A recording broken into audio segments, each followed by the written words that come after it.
Welcome to the Say Yes Movement podcast, where we help you with your personal and professional growth, helping you say yes to all the scary stuff. Hey, Heather, how's it going? It's going good, John. And speaking of saying yes, we are so close to our event. It's coming up just around the corner where we are going to be hosting a live event where people are going to be sharing their say yes stories. I'm just so excited, John, as all the details come together. I want people out there to come. So we still have some tickets available. We'll put the link in, but what are you most excited about for that event? Yeah, no, I'm super excited. I can't believe it's already next week that we're going into our event, and we're going to be sharing and showcasing some amazing people that have said yes to some incredibly scary things that have taken them on a completely different path in life. And to me, that's the most exciting part. I know what yes has done for me personally. I know what yes has done for you. And, even in our last episode, we were talking about going into schools and saying, not that we had a choice, but we said yes to being in different environments and different types of places has really led us and put us on a different path in life. So, yeah, I know. And what I love about these events is you never know who you're going to run into. And that Yes. one person that you make a connection with could be your new best friend, right? And they could be the person that takes you on a completely different path in life. And, and I've seen this, there's two good friends that I have that connected at an event, and they've launched an incredible podcast series. They launched workshops, they've launched some amazing things because they just hit it off when they connected for the very first time. And actually, they're forget the business stuff, but the friendship that they have between the two of them is just amazing. So yeah, it's an incredible. It's yeah. I'm looking forward to our event. I'm so excited. I'm so doped in terms of what's going to happen, and even just the people we're going to run into, and the speaker lineup that we have is just amazing. So yeah, super excited about that. And it's it's our time to share, John, because we get to hear such amazing stories that our listeners share with us when they've said yes, and we want to actually broadcast that out and share it with the rest of the world. So we've been having our a little taste of our speakers on Fridays with our guests, but this is we're hoping that becomes a speaker series where more and more people are sharing their inspirational stories that they said yes to something. They had no idea how they were going to get it done. They had no idea what they were getting themselves into, but it took them on a whole nother path, and it just showed them the world from a different perspective. And I think that's going to be anyways, I'm super excited. So I just wanted to put that out there. If you haven't got your tickets, we've got the link below. So make sure you grab those tickets. We can't wait to see all of your faces live and in person. So John, what is on top of mind today for you? Yeah, top of mind. Actually, you talked about this before we got on to this episode, was just being bold. The bold ones, I think, is the book that we're going to be kind of covering today and talking about success as a yeah. So I'm going to let you lead because I just, what? It takes boldness to be up on stage in front of people sharing your say yes story. And, when you're bold, it does put you on a different path. And, it was really interesting. And I've seen this so many times when somebody finally gets out there and they share that one thing that they haven't really shared with anybody, it really allows them to be more of it allows them to be more of their authentic self. And that part, I think, is just beautiful, right?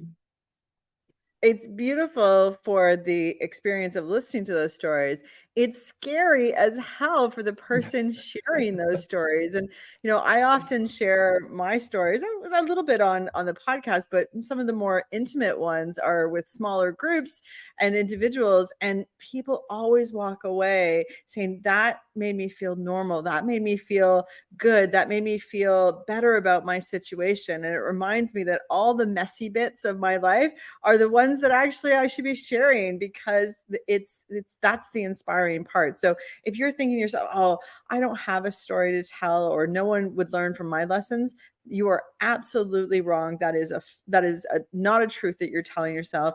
And in fact, we want to hear those stories. We want to be inspired by the challenges that you've had in life, because if everything is just roses and butterflies, we'd all be bored. We actually want controversy in life. We want hard times, because hard times let you double down, decide what your values are, and then step up to the plate and say, I've got this. And that is the most beautiful human experience that you can possibly witness or hear about in storytelling. So this event's going to be amazing. So yes, John, the bold ones. So I love, one of the things that we do on the podcast is whatever we're reading, whatever we're learning, we would love to share or talk about it with each other. So this is the newest book that I've got now on my nightstand, The Bold Ones by Sean Kanungo, and he's a great speaker. But today, in my reading time, I just opened it up to a page, and right away the message came out that I needed to hear. And sometimes the messages that we need to hear are right there in front of us. And here's the message that I needed to hear. Success is a pitfall. What? That's so. What? Success is a pitfall. No, success is success. And for someone like me, and John, I know you're the same, we drive for success. We drive to be 1% better than yesterday, better than ourselves, always competing with ourselves. Success is a pitfall. And here's what that means. And we can then have a great discussion about it is when you are following a success pattern and things are working perfectly, you don't look for other solutions. You're not looking outside of, let's just do it the same way. And how many times have you been in a meeting at work where someone says, that's not how we do it? That's an example of success being a pitfall because they're stuck in seeing it only one solution. So, what if there was no best practices? What if there was new ways of looking at it? What if success was holding you back? Whoa, that's kind of crazy. Yeah. Well, it's like, I believe the word is idiom, right? The idiom is, why fix it if it's not broken? Mm-hmm. Right. And how many times have we heard that? But why fix it if it's not broken? Well, it may be true for a car. It may be true for electronics. You don't need to fix those things if they're not broken. But for everything else, there's an evolution that needs to happen. Right? There's slight changes and things that you can do to make things slightly better. And we're not talking about like huge changes. And this is what I find, right? Like, and listen, we've both lived through a big organizational culture change, which involved a lot of change all at the same time. Really thinking how, within the workplace, how we manage our time, how we manage our resources, even how we manage our finances. And it wasn't like these small increment. It was like a wham. Like you're just, okay, we're doing something different today. We're going on a different path. That is a bit extreme. And this is where people start to fall off too, right? So you just want to be careful when you're implementing any sort of change or doing any sort of change management. But ideally, you still want to have, success being a pitfall, doing the same thing over and over again. I think what also happens, or at least what I've seen, is people stop doing the basics, right? The things that made them successful, right? You think of the greatest athletes out there. You think of the Michael Jordans, the late Kobe Bryant. The one thing that they focused on every single day was the basics, the free throw, the dribble, the layup. Like they didn't get fancy. Yes, they were known for being phenomenal athletes in their sport, but it wasn't the fancy moves that got, the Michael Jordan with the dunk and thing. But it wasn't the fancy moves that they used regularly on court. They stuck to the basics. They stuck to the free throw. They stuck to the layup. And that's what made them phenomenal players because they mastered the basics. Well, and that's a really good example because how often do we get to success and then let go of the basics? We see this in diets. People get to their goal weight and then stop doing the things that got them to their goal weight. So success is a pitfall because it can actually stop you from having a vision of where you want to get to, especially if you're already there. So having a vision of how do you stay there or how do you keep improving is really important. And John, me and you have a process we follow for this. And, just using our LinkedIn live show podcast, every 10 episodes, we change one minor thing and see how it's working. We only change one thing at a time because we want to see how it's showing up for our audience members, for our viewership, for our way of interacting with each other. And we don't want to make it so massively changed that our audience is like, why did you make that change? We want it to be slow and steady and subtle because we've made some changes and heard back from you that you don't like those changes and we change back. So we're also versatile in that, but we're willing to just do incremental changes to see how that is working. And going back to you saying, you're talking about us in the corporate world and going through massive changes. I remember sitting in meetings where we were revamping entire customer journeys, and we brought together all the stakeholders that would normally not interact with each other, and all of the different viewpoints and all the different belief systems were in one room. And you can imagine that's really hard to manage through. But the beauty of managing through those kinds of scenarios is you'll come out with a different idea than if only one group was in charge of creating a customer journey. And previously I'd seen marketing being in charge of customer journeys. Well, let me tell you, if you have marketing in charge of customer journeys, you're making a big mistake, because marketing is there to sell. So they'll have a sales journey as opposed to a real customer journey. So you'll have pitfalls if you just have one group involved and not the entire group involved in changing that success pattern. Yeah, no, I love the concept of the mastermind, right? Like not just one person coming to the table. And there was another book that kind of reminded me of what you were just talking about right now, which was Creativity Inc. with the founders of Pixar. And one of the things that they would do is they would bring the entire team together, everybody from animation, graphics, like I don't know all the different labels within the team, but they had everybody sit at a table, and the tables were always wrapped. Right. And the reason they did that is because they didn't want anybody to have authority over anybody else. So there was no square, there was no head of the table. And everybody had an opportunity to have a seat at the table to provide input. So when they were going through their ideation process of putting, a movie together, everybody would have input. Everybody would bring a slightly different perspective. And if you're not familiar with Pixar, every movie they've made, except for one, has been a blockbuster hit. Wow. Like, think about that. Every movie they made, except for one, was a blockbuster hit. And it's because of this process, right? They actually sit down and think about it. You talked about marketing, but being in IT, the one thing that always bugged me is like the business and IT. Like, why are we two different entities? We're the same company, right? Like, we're just one. Yes. And we don't talk to each other. We don't connect with each other. And where we found the best progress, where we found the most innovation, is when we sat together at a table and actually got to work through things together. It's like, well, this is what we need. Okay, this is what we have in terms of capabilities, in terms of our tools or resources, the technology. This is what it can do. And you're selling the moon, and we're like, yeah, but we don't have the moon. Like, let's find a place that's happy in between, right? But that only happens when you bring those two things together, right? Just like we tell our kids, yes, play well with others in this whatever sport they're playing. I'm thinking soccer right now, but play with you can't win. A team doesn't win based on one player. Although if you're Ronaldo, you might think differently, but everybody else in the world, you can't win just on one player. It takes a team to come together, right?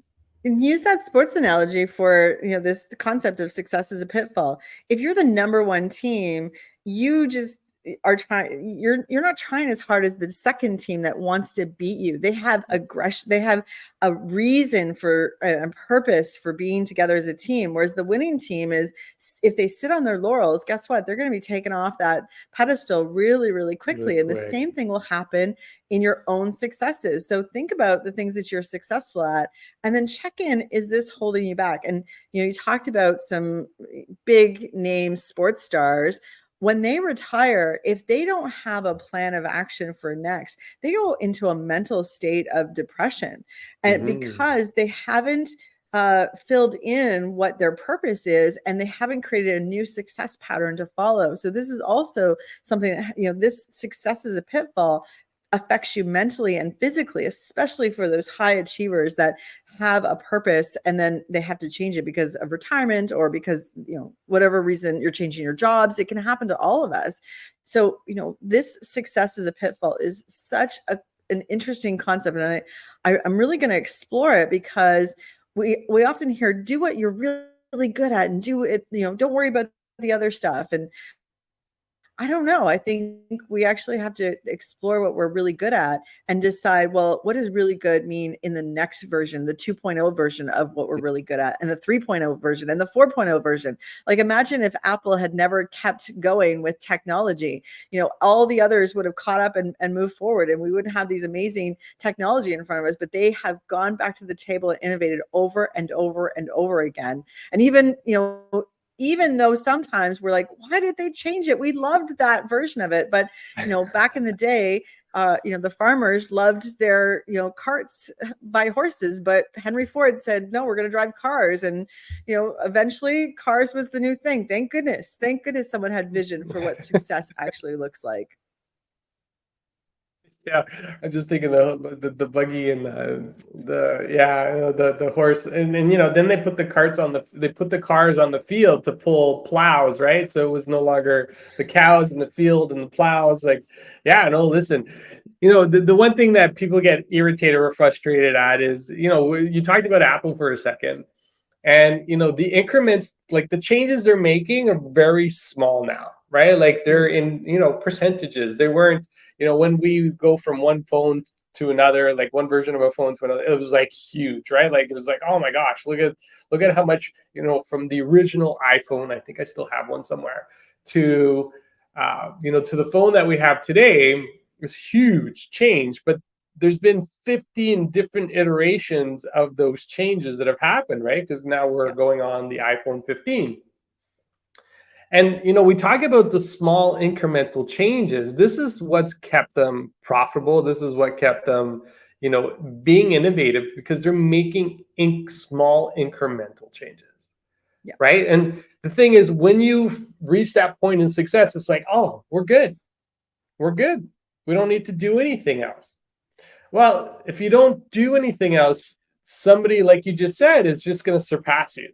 Somebody That's else, or whether it's a team, it's an organization, it's a group, it's a department, whatever. If they just do one small thing differently every day or every month or every quarter, they're going to pass you in no time. And then you're going to be playing the catch-up game. And listen, I was reading an article this week about Nokia. This is like, for the young ones out there that are listening to this, do you know Nokia? Like, Nokia was a leader in the phone field, right? Like, everybody had a Nokia flip phone, right? Or the BlackBerry. Like, where are those companies today? They sat on being successful. They were at Yes, the they top of did. their game, right? But they stopped being innovative. They're like, why does anybody want to touch their screen when they can just use a keyboard?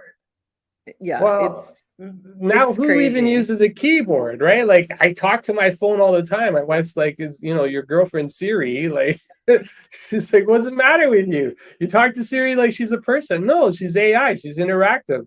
But this is where success, and we've seen it over and over and over, where success hurts people, or not just people, but organizations too. Like, Heather, I know you've seen it in coaching calls with some of your clients, where they get to a certain point, high performing people get to a certain point, and then I've even felt it, where it's like, okay, I've achieved my goal. Now what? Like, there's almost No. like a small, like, state of, I'm not going to call it depression, but like, just like what's next, right? Yeah, Like, and it's confusing for high performers to get mm-hmm. to that state. Staying on the Apple piece, I had the privilege to hear Steve Wozniak tell some stories. And for those of you that don't know who Steve Wozniak is, he's behind the scenes behind Steve Jobs, and was actually part of the design team, the original two design team. And he told some amazing stories of him being a child, and he would take computers, he would disassemble them, get them back to basics, and then figure out how he could reassemble them with less parts. And every time he reassembled, the goal was to do it with less parts and less parts. And just think about that. So as a child, he was actually prepping himself for the future version of the handheld devices that we hold today, so that it could get smaller and smaller. And, they've gone to the Apple design team multiple times to say, how do we get smaller and smaller and smaller? And I remember there was a story where, they said, okay, you can't have this many ports in it. And, Steve said, yes, you can. And Wozniak said, yes, we can. And they didn't know how to do it, but they figured it out. And if they would have just sat on the success of their current models, they were, neck and neck for market share at the time. they would have not been as big as they are today. So success can be a pitfall if we let it be a pitfall, or it can be the motivator for, if we've been successful in the past, it's proof that we can be successful again. And that's the belief system that will get you through those moments of what's next? What do I do next? How do I act next? What do I see next? And this is so, so important. And I know this is crazy, but when I was at Harvard, I actually got to be in a course that is taught specifically to movie stars, athletes, on how they can take their media career to the next level. So, some of the people that you're like, how did they, turn into a superstar in multiple areas? They're actually going to school to learn how to do this. And I don't think that's known very much. So we had some famous people in the classroom and it was really cool. But I realized that everything is not by accident. Success is a pattern, and you must follow the pattern. And part of that pattern is learning more things than you know today and not resting on where you are today. So I love this idea, success is a pitfall. So I'm going to do some review of myself and say, okay, what pitfalls am I falling into? And that might be the call to action that everyone else also, that we invite everyone else to do with us, is what success have you had in your life and what might be the pitfalls of that success? Yeah. Interesting. Yeah. Don't let success be a memory. Right? Like, I just want to leave it there, because I know, because as you were saying that, it's like, oh yeah, when I was younger, when I was this, or like you can still be that today, right? And there's stories. Anyways, we're gonna have to explore this on another podcast, because there are stories that we're telling ourselves, the past, the glory days, right? Like, I'm like, today's the glory day. Forget yesterday or 10 years or 10, 20 years ago. Today's your glory day, right? So your glory days are still ahead of you, not behind you anymore. So I just wanted to add that in, because I think it's incredibly important. So you have your takeaway. And remember, we do have our upcoming event coming on October the 3rd. Make sure you click on the link below to register. We want to see you live. We want to meet you in person. If you've been listening in, if you've been tuning in on a regular basis, we'd love to connect with you in person. All right, everybody, that is it for this episode of the Say Yes Movement podcast. Remember, when you shift your mindset, you shift your life. Wishing you all a great one. Talk to y'all soon. Take care.